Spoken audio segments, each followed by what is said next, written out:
Hey guys, in this video I'm going to show you how to send gifts anonymously on Amazon.com. If you find this video helpful, please consider to like this video and subscribe to my channel.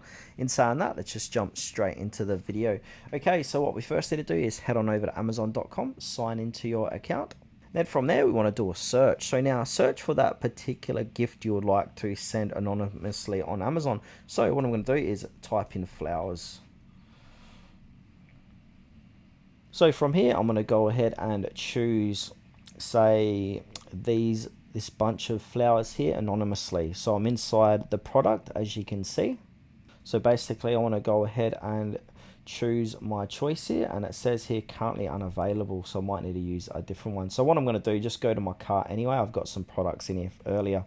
So now to send this anonymously in your cart, now from here, there's an option here inside your shopping cart. So under where the price is, it's got this is a gift. So if you want to go ahead and check the boxes here, if you got one or more items, this is a gift. And now this is going to send this anonymously. Your name is not going to be on the label, and even the price won't be on there as well.